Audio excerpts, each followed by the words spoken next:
Thanks for coming. The question, Braden, is are you going to be able to pick us up some minutes for Mad's presentation, or are you like, hey, you went 3 minutes over, so I'm going to 6:03? Whatever your pleasure is. Well, I just figured that I'm not even sure if the rest of the town board members are aware of the upcoming deadline for the town to adopt, vote on as a resolution, and submit to the state of New York our pandemic policy. So I figured this is as good a time as ever to at least present it. And Brayton is, would it be correct to say, Brayton, that you're kind of spearheading this for the town?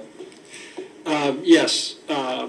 So Braden Connor, Director of Personnel for the town of Webster. And how much time? So I'm going to gauge my presentation based on your response. How about 8 minutes? Okay. All right. So New York State has adopted an additional unfunded mandate requiring every local government and municipal organization to adopt a public health emergency plan. And this is separate and above any of the other emergency planning requirements that have been in place for many years. New York State, to this date, the legislation authorized New York State to promulgate regulations and rules around that law, and they have yet to do that.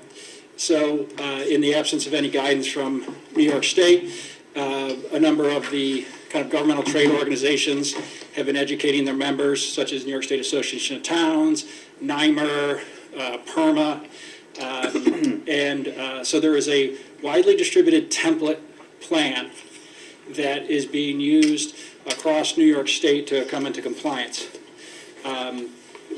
The Webster Safety Committee has met and discussed this requirement, and we have a version 2 draft of the plan that is based off of the existing template, and also with some initial input from the town of Chili. But some of the key factors are that the law was signed into law on Labor Day and said that by April 1st of the following year, every municipality had to adopt one of these plans. And in addition, by the 150th day past signing of the law, they had to show a draft to the union if there was one.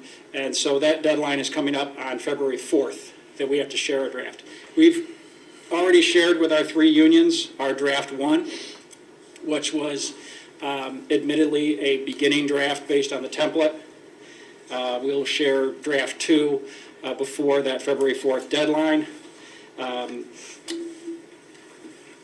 The fire marshal, who's chair of the safety committee, and I have been working on the project, and we hope to start distributing draft 2 to department heads to see if it lines up with their expectations, this coming week.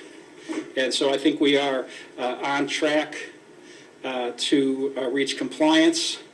In the broadest strokes of the plan, you have to designate what functions are essential and non-essential. And the law says for purposes of this plan, essential means has to be done on site. The work has to be done on site. Non-essential means it can be done remotely. So that phrase essential and non-essential means many different things in many different laws. It might mean something different in a collective bargaining agreement or anything like that. But for this, it's basically who has to work on site during a public health emergency and who can work remotely. And then once you designate the function, you then have to identify by job title positions that are essential. And you have to kind of demonstrate that you've thought through possible scenarios such as remote work or staggered shifts, employee leave options, PPE storage and procurement, protocols for emergency housing for essential personnel, and health testing, quarantining, contact tracing. So in some ways, this is kind of the perfect time to do such a plan, because we are literally living this plan right now. You know, if I had a criticism, it would be that the old adage that generals prepare to fight the last war, not the next war. And so this seems very COVID specific, and we don't know what the next thing will be. So the point of that, other than just editorializing, is that the plan needs to be broad and interpretable enough to be useful for whoever the decision makers are in place at the time. And so if the plan is highly specific, that will actually impede the decision making of people in an emergent situation. So the plan right now is 12 pages long, and it's very comprehensive, but yet it is relatively broad. With that, I yield to questions. When will we get to see the second draft? That is a great question. I would, let's see, we have to have it adopted by April 1st, so I would think that by the beginning of March, if not sooner, the town board would have copies, for input. It really depends on if, when I show it to department heads, we've missed essential elements that require, a lot of detailed working. Sure, thank you.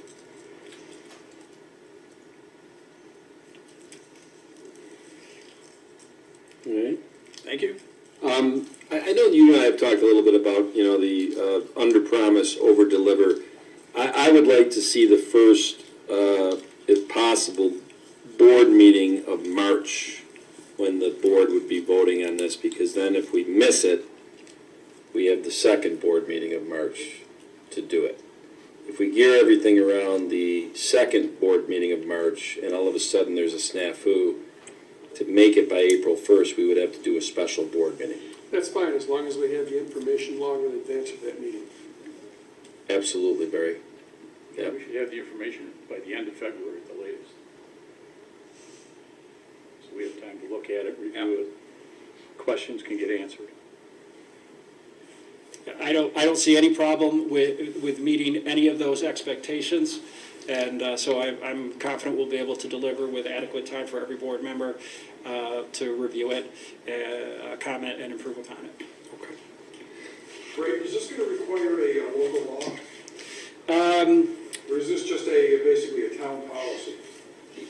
Well, I did not see anywhere where it called for a local law, that would require a hearing, but I do believe it must be adopted by the governing body. Would it become part of our code?